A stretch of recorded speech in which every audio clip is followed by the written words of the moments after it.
I would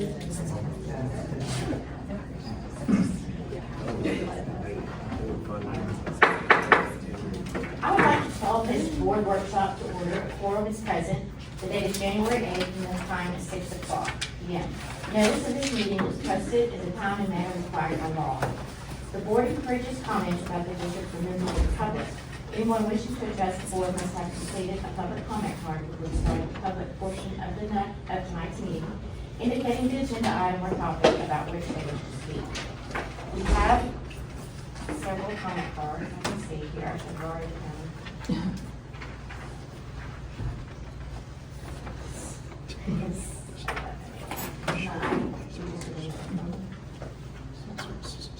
Okay.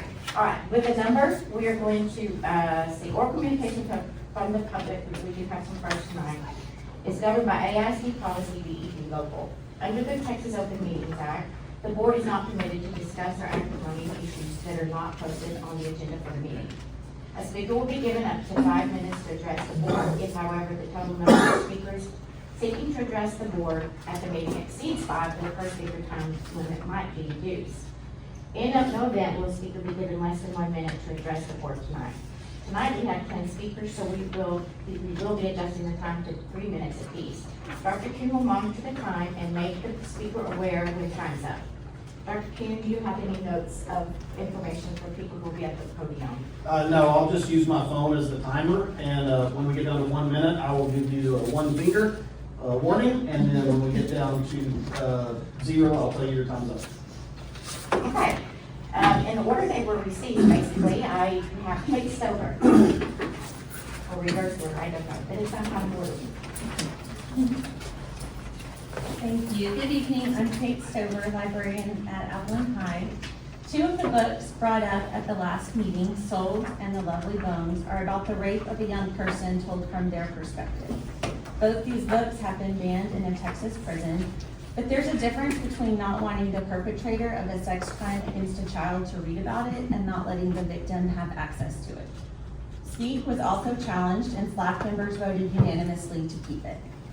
This is from a note I got from a student after she asked me for a book about someone who was raped, and I recommended Speak. I love this book so much. I've been this character, so I love books that speak of this pain and trauma. It inspires me to write about my experiences one day. Thank you. I checked out Shout and am very excited to read it next. What happened to this student was profane and indecent, but what she read in this book is not. I fully support protecting students, but books are not what's causing them harm. Removing books that give students tools to cope and help them know they're not alone is not protecting them. Next, Tammy Fogel.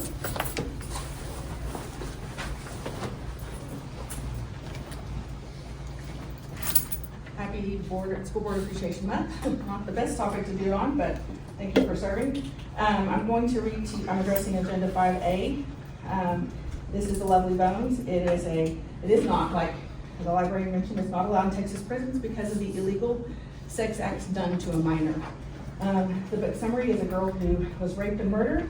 It contains sexual assault, sexual nudity, violence, alcohol use, and suicide. It's restricted. Under 18 requires guardians of parents or guidance of parents or guardians to read this book.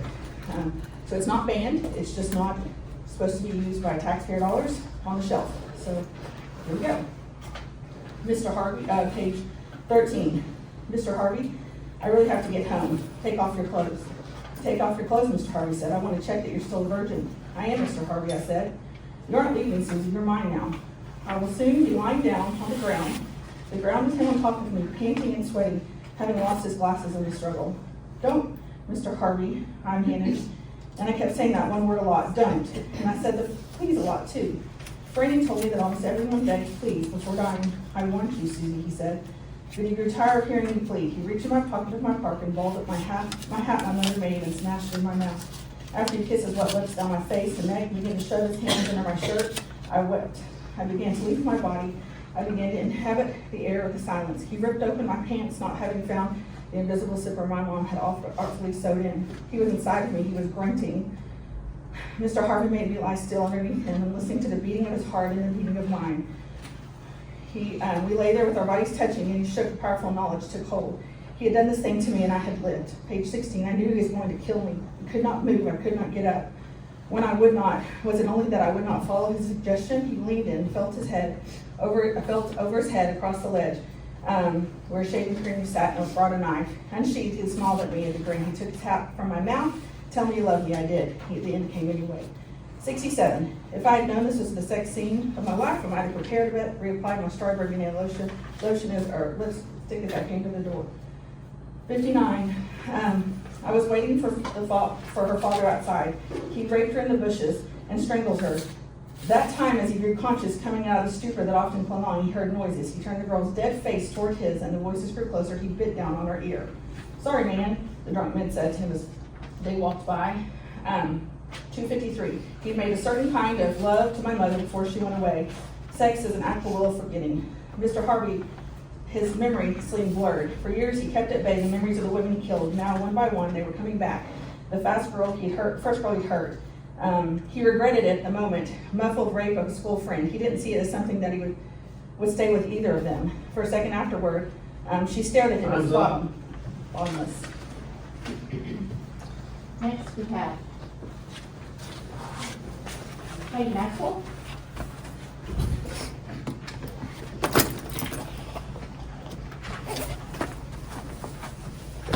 I want to echo and also say Happy Board Appreciation Month. I deeply appreciate each of you and what you do for our community. I'm here to talk about the role of the SLAC and the directions to be given to advise on library acquisition and removal policies that reflect community values. I'm so happy to live in Abilene, Texas. Current estimates show that our population is over 130,000 and growing. With 6 higher education institutions, a significant military base, and large corporations, our community is diverse, and our values are not one size fits all. Families here hold a wide range of beliefs, backgrounds, and experiences, and it's important that all of those values are taken into consideration, not just the loudest or most comfortable ones. As you know, AISD's own mission is to equip learners to make a positive impact in their world through relevant, innovative, and challenging learning experiences. AISD also believes that student success comes through critical thinking. Critical thinking doesn't happen when choices are made for students or when ideas are removed because they make someone uncomfortable. It happens when students are given access to information and are taught how to think, question, and engage thoughtfully with guidance from educators and families. As you decide today whether or not to move forward with approving the recommendations of the SLAC, please remember that their decisions are made carefully, responsibly, and with the full community in mind. They do not serve to push an agenda, but to honor AISD's mission to equip learners through critical thinking to have a positive impact on the world. Thank you. Next, Eric Baines.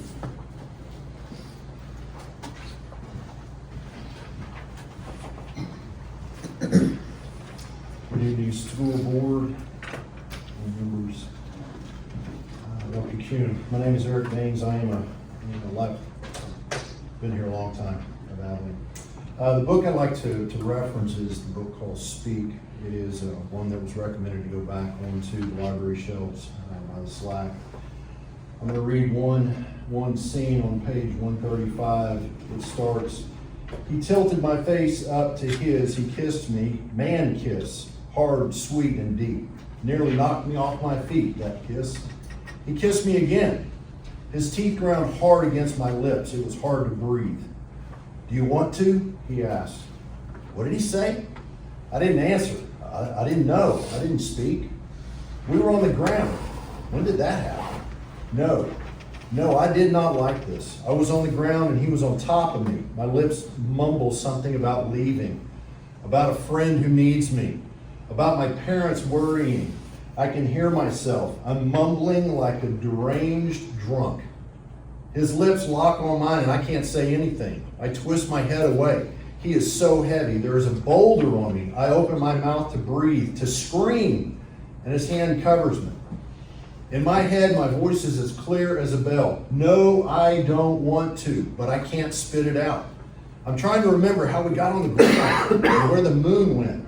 And wham, shirt up, shorts down, and the ground smells wet and dark And no, I'm not really here. I'm definitely back at Rachel's, crimping my hair and gluing on fake nails. And he smells like beer and mean, and he hurts me, hurts me, hurts me. And gets up and zips his jeans and smiles. The next thing I saw was a telephone. I stood in the middle of a drunken crowd and I called 911 because I needed help. One of the comments made by one of the SLAC members was, the rape scene was tastefully done. This is a rape of a 13-year-old girl. The rape scene was tastefully done. The rape scene was tastefully done. Thank you. Next, Chrissy Gopal.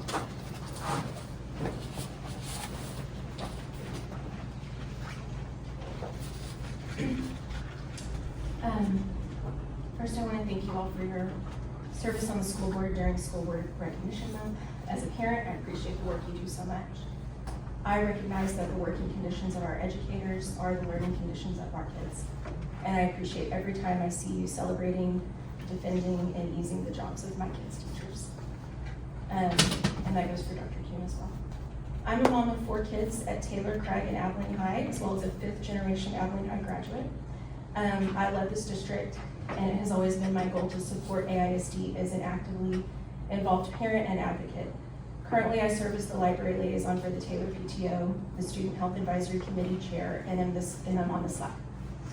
Every person I serve with is dedicated to the well-being of our students and our school community. The SLAC in particular has taken on a time-consuming and emotionally taxing volunteer job, and we are all honored to do it because we think it's important work. This week, a fellow voting member of the SLAC resigned from the committee because of personal and social media attacks on his character and livelihood made from an anonymous person who took video recordings of our meetings. It's my understanding that these attacks on the member's character and job extended beyond social media to include direct emails to his employers and interested parties. This is extremely alarming to me, and I'm here today to ask you to take steps to protect the members of the SLAC from intimidation and harassment by borrowing extra official video recordings of our faces without our consent. I don't know how possible that is, but this is me asking you to look into it. I also would like to propose a change to the challenge criteria to include a requirement that the person filing a challenge certify that they have read the challenge material in full. I know that we can never guarantee everyone will engage with integrity and in good faith, but hopefully most will. I also want to mention that the comment by the SLAC member was also taken out of context, and that is the problem with all of these challenges. They lack considerable important context. We have read the books in full. I personally read 17 challenged books, beginning to end, as well as reviews, interviews with authors, reviews by students and adults. These are my asks. Thank you for your time.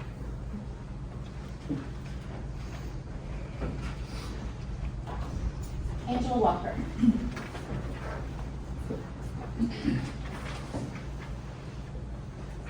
Thank you for your time. Happy Board Appreciation Month. So I have 3 things I want to say. The first is I want to address the claim that some books should be removed because they aren't allowed in Texas prisons. Our students are not prisoners. And prison standards are not a relevant benchmark for school libraries. The second is the SLAC is a parent majority committee that reflects our Abilene communities, Abilene ISD community values. They followed the law, they gave a fair and thoughtful analysis, so I asked the board to respect the SLAC's decision. And then finally, number 3, SLAC meeting video clips have, and personal information of SLAC members have been shared on public online forums and sent to employers in an effort to intimidate and silence volunteers. This is harassment and doxing. So I strongly urge the board enforce SLAC meeting guidelines, code of conduct, to prevent misuse of recordings and protect those who serve. So she wants Summer to Walker. limit free speech.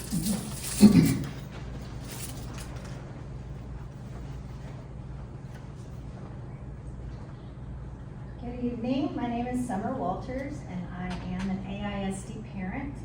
I want to start by thanking the SLAC committee members who have volunteered an immense amount of time and emotional energy to thoughtfully review and discuss challenged books. I'm deeply discouraged that a video clip from a SLAC meeting has been used on social media to publicly target and disparage a committee member. This isn't just disheartening, it stifles honest debate and deliberation, the very task we've requested of the SLAC. I would like to propose that the board prohibit unauthorized video recordings of SLAC meetings in an effort to protect these volunteers.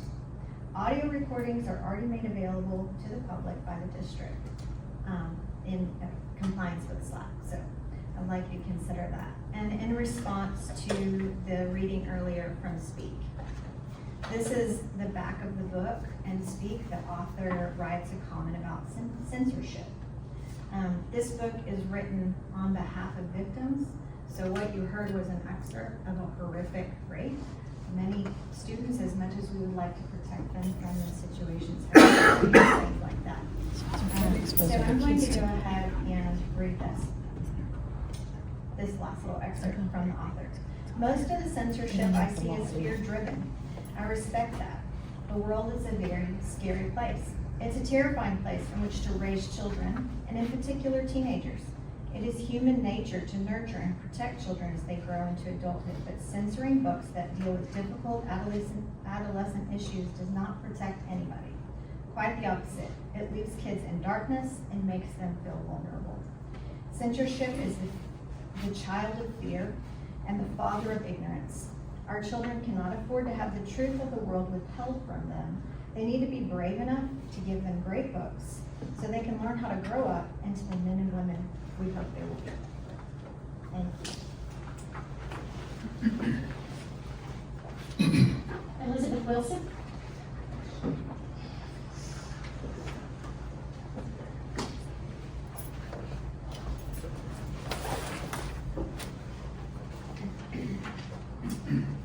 My name is Elizabeth Wilson.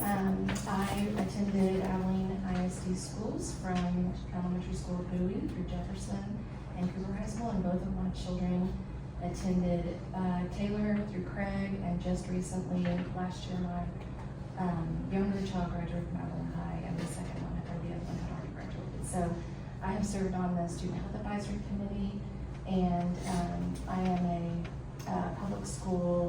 child of public school teachers. I also want to, again, thank the board and the SLAC for all their volunteer time for the students, teachers, and families. This is my first meeting to be coming to. As far as I understand, SB 13's intent is to expand the rights of parents to make choices for their children. Parents are currently notified by email when their child checks out any book, and they have the option to restrict any titles if they choose. But at this point, as I understand it, the books pulled in October by challenge that have been read and reviewed and approved by the SLAC are still not on the shelves. So the rights of parents, like myself, who would want their children to have access to those books are currently being restricted. In addition, many of the students who are seniors in high school are already 18, and they should no longer need parental consent as they are legal adults. My daughter was 18 almost all of her senior year, and she didn't even need my permission to go on an out-of-town field trip, but she would not theoretically have access to the books that she would be interested in. Is her rights being honored? Our public libraries are not easily walkable for most of Abilene's public schools, so if students don't have reliable and willing transportation, they don't have other library options. The SLAC was created to be representative of the community and its values, and I believe its members have devoted great time and sincere thought and conversation in reading and reviewing these books. I ask you to trust their recommendations.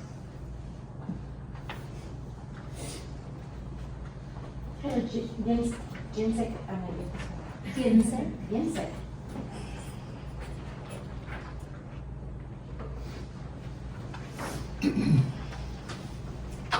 Hello, I am the librarian at Cooper and mom to 4 kids in AISD at Adams, Craig, and Taylor.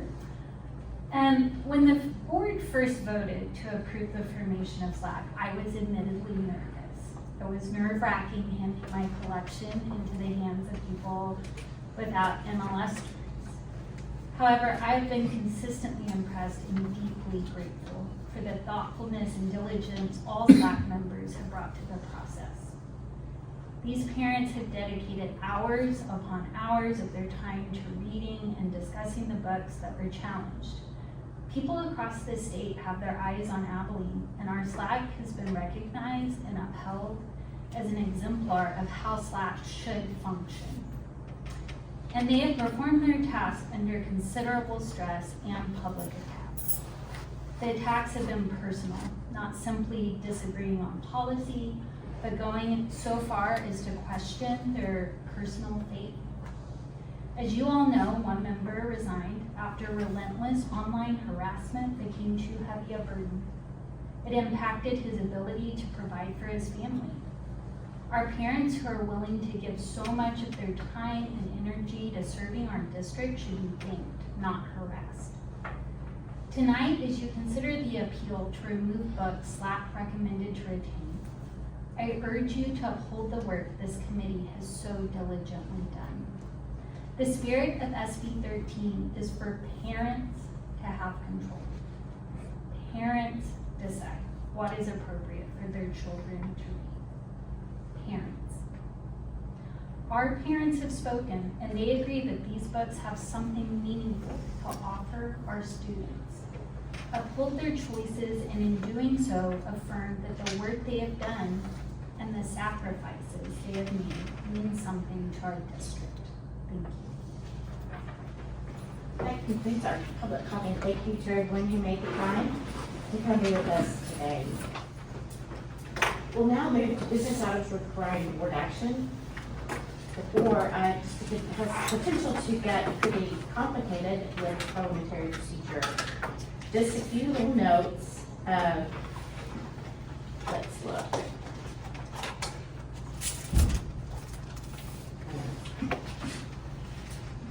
We have motion scenarios where we could vote on accepting the SLAC's recommendations and uphold our vote on December 8th.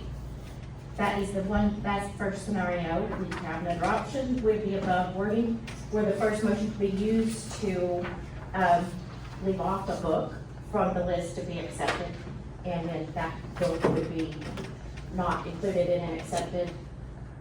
Uploading the SLAC's views and recommendations, and that's the books that were left on that list would be voted on separately to be reclassified or to be removed. And then that's basically it. If we have those 2 or 3 options, if we get confused, we'll stop, take a deep breath, and get it straight and move forward. All right. First, SB 13. If an appeal is made, the Board of Trustees shall take action at the first open meeting of the board held after the date of the appeal is filed. The board will now consider discussion of the appeal titles. Does any board member wish to discuss a specific title or titles being appealed? This is our time to express opinions, talk about specific board titles, and our board discussion. We have not ever been together to talk about this topic, so this is our time. The list is there on your your motions sheet. Makes it a little easier. I feel like we spent a lot of time talking about this topic in the last several meetings and workshops. I feel like we've exhausted this topic. We've had policies in place for years to address this issue. We have excellent and trustworthy librarians. We now have a SLAC that was appointed by us. If we hand-pick the SLAC, there's no reason for us not to trust their recommendation. I would make a motion to deny the appeal of the SLAC's recommendation on the challenge books and instead confirm the recommendations made by the SLAC as already voted on and approved in the 7-0 vote on December 8th, 2025. My second, and in addition to that, just to echo what Trustee Tidmore noted, we have embraced Senate Bill 13. It is full with parent choice. I'm a parent. Anytime my child checks out a library book, guess what I get? I get an email, and it tells me what those books are. We empower our parents. I thought that's what this community was about. Now granted, I recognize there's a small but loud number of people who don't embrace that. That's okay. But we're not gonna be held hostage by them. And I think it's important to note that parents, not people who choose not to put their kids in our district, not people who are not property tax landowners, or people who are peddling propaganda on social media, or then turning around and asking for donations while they're doing it. They're not gonna drive this committee. And I appreciate the work that our SLAC did. I'm proud of the work that they did. I think it's important for us to embolden that work because they're putting in the time. And I think it's important for us, we were very deliberate about the committee that we wanted parents. We want parents' feedback. This is their product. And so it's important that they have a say, they've had their say, and so therefore I second that motion. Can I ask for further discussion? There were a couple that I might have pulled from that list, I think, but. Rodney, I agree with you. There's the books on that list, guess what, my kids are not gonna be checking out that. And so for me, again, going back to, as a parent, we have done a very good job providing the tools necessary for parents to weigh in on these books. And in their household, in their home, that thing called freedom that we like, that we have people who fight for, they have an opportunity to be able to regulate what goes into their home and how that's managed. What I'm not interested in is a big government policy that doesn't take into account individual freedom and just bans books or takes them away. So there's all kinds of things that people have access to. I respect the taxpayers, and I think that that's what we've tried to embrace, creating a product that they support. That's what Senate Bill 13 did. And so, again, as a parent, my definition of this is very different than what I'm seeing here. But I can tell you, as somebody who traditionally likes conservative values, I think having the access for the reasons that have been articulated makes the most sense. So it's hard, it's uncomfortable, but it is the reality of where I believe I'm at. I mean, we voted 7-0 on this vote a month ago. I don't know why we would change our mind 31 days later.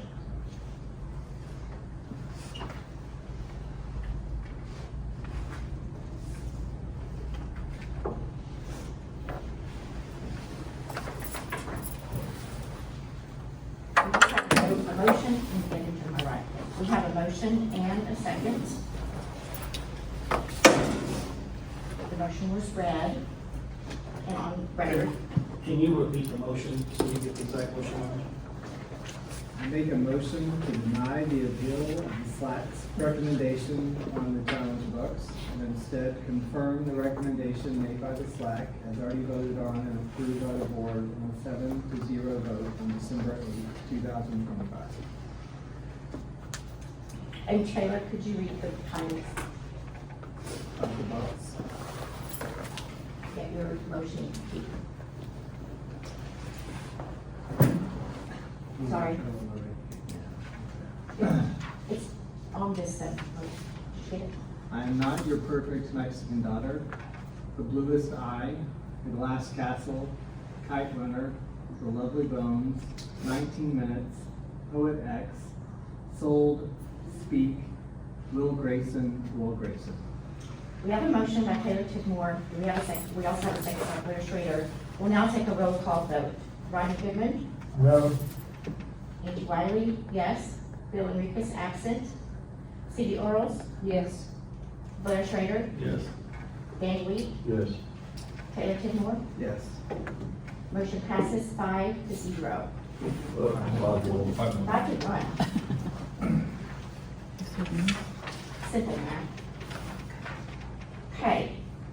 Motion, next order of business is our college library material. This is Lindsay Williamson, Executive Director for Secondary Curriculum Instruction, helping us with to hear the SLAC sanctions. Good evening. Okay. What I'm visiting with you about this evening is the outcome of the December 15th SLAC meeting.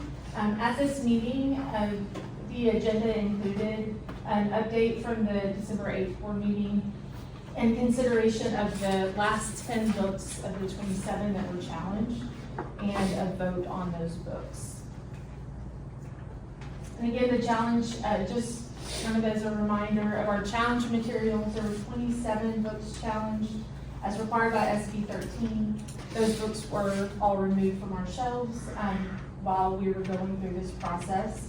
And any book that was voted to be removed will be permanently deleted from our district's library catalog. And again, we reviewed the remaining 10 titles at the December 15th SLAC meeting. Each title was discussed thoroughly by our committee members, and that is both our voting and our non-voting members.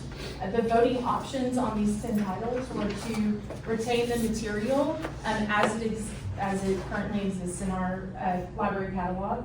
That was option 1. Second option was to retain the material but move it to a different section or flag it for upper grade levels in this case, because these are all high school titles, or to remove the material completely from our library collection.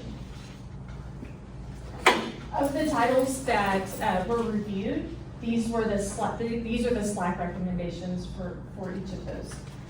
Books that were voted to be retained in the original location are 99 Days, Like a Love Story, and Black Flamingo.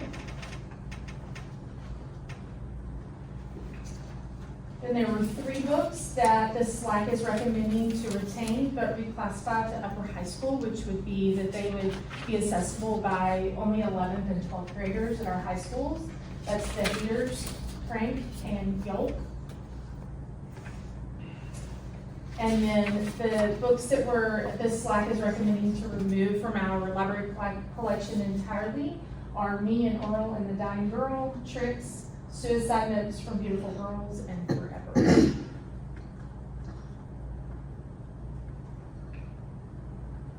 And then just our next steps. We have our next scheduled currently SLAC meeting on January 26th. No, that's all I have for you this evening. Anyone have any questions for Ms. Williamson? What will the SLAC be discussing in January? So at this time, we don't have any challenges to consider, but we do have our librarians are working on their next list of purchases. Those will be ready to post for public comment this Friday, and that'll put us on a timeline to be able to discuss those and recommend those to you all for acquisition. Refresher for us on the Senate bill's requirements with ordering a list of books, how that has changed, if you don't mind. Sure. So in the past, our librarians would vet books. They would come up with lists. They would look at reviews. They'd go through their normal process that they've been trained to do, and then they would get principal approval. So they have their principals sign off, and then they order their books from there. SB 13 changed that some in that this would have changed either way, but with the SLAC specific, the process is that they are still creating those lists of books they would like to have purchased, and that list is required to be posted on our webpage for community and parent feedback. So that list can be reviewed and comments can be submitted if there are any concerns about those books and that has to be listed for 30 days prior to coming to you all to approve those titles. Once they're approved, then our librarians can work through the purchasing process. So a couple of follow-up questions, and I'm sorry, this is kind of a little bit off topic from what the actual agenda item is, but it's related. Obviously, that's going to draw out the timeline for ordering books for our library, Yes. right? Yes. So this is all new. The timeline you guys are following for the January 26th meeting, are we trying to ensure that we have books available for kids at the start of next year? Yeah, so actually, and the challenge books have kind of, they've trumped other things, but we did the we did already approve one list of purchases. So the books have been ordered.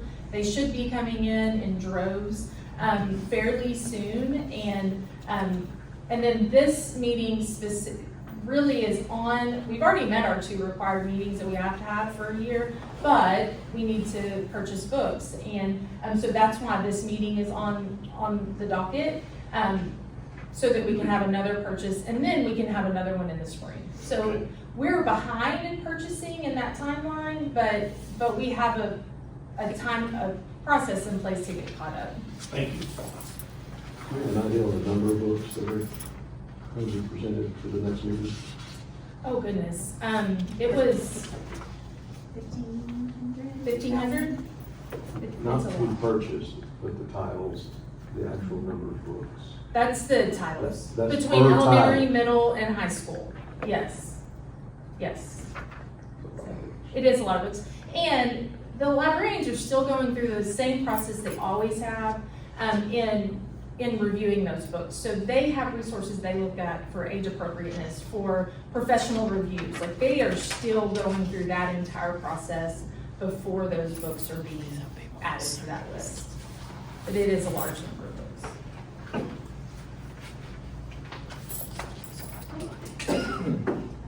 Just wanted to once again express my appreciation for the SLAC and all their time. When I heard recently that one of our SLAC parent volunteers had been attacked on the public Facebook page regarding their involvement in the committee, as was mentioned tonight, I found that really upsetting. And of course, the post was anonymous, so it cost the person posting nothing. The only person paying a cost for that, or paying a price for that attack, is the person who's volunteered. I can understand people criticizing district administration, criticizing us as school board members. But when you attack a parent who is volunteering their time, their free time to serve the district, that crosses a line. It's mean, it has real life consequences for the person being attacked, and it's bullying, in my opinion. While I can't stop someone from behaving that way, I can call it out when I see it. It's unacceptable, it's inappropriate, and it accomplishes nothing positive. And so I just want to apologize to any SLAC member who has felt negativity for their involvement. That is, you do not deserve that. So you have my deepest gratitude for your involvement. Thank you. It's very disheartening.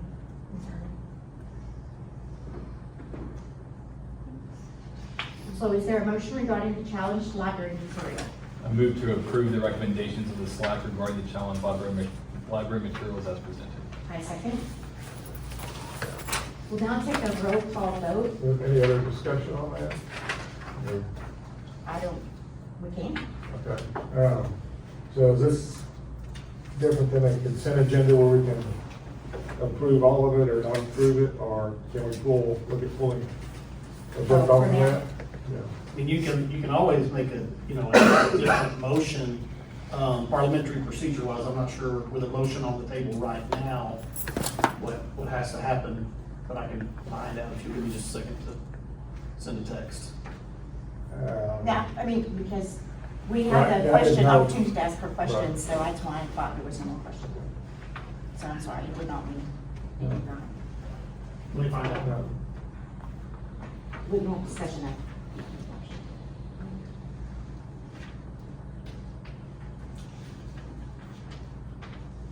I think you can make a motion to amend the motion, is what I think.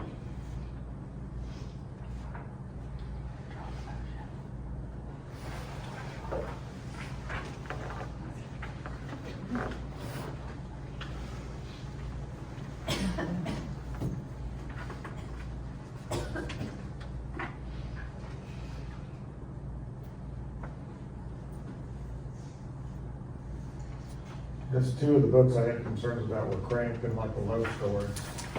There were a couple SLAC members that voted to remove those on both of those. I realize that's not a majority, obviously, but it does give me some concern as to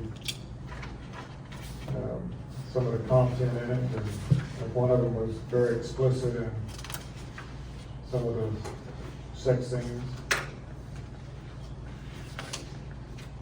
Which one? Cranked and like a Love Story.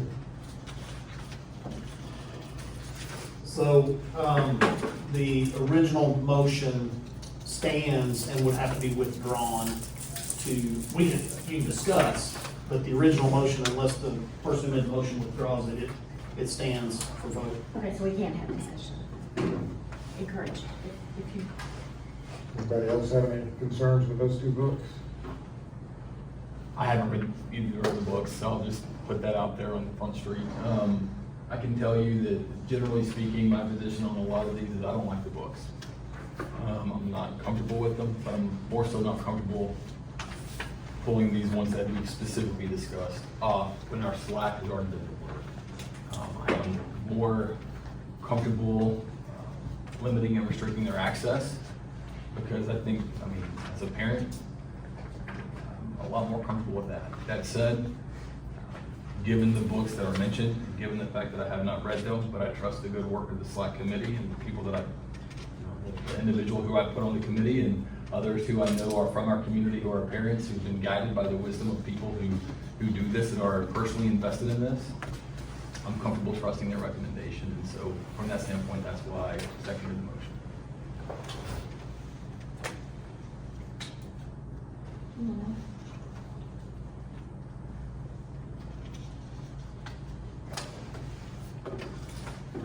We have a motion for a second. And I'll take a roll call vote. Bill Rake is absent. Taylor Tidmore, Yes. Danny Reed, Yes. Blair Schrader, Yes. Rodney Goodman, No? Cindy Earls. Yes. Angie Wiley. Yes. The vote passes 4-1. That concludes our workshop items. You should each have a copy of Monday's regular board meeting agenda. If you have any questions of that, whether it is staff related to these items, make note of that. Unless they're here, you want to ask.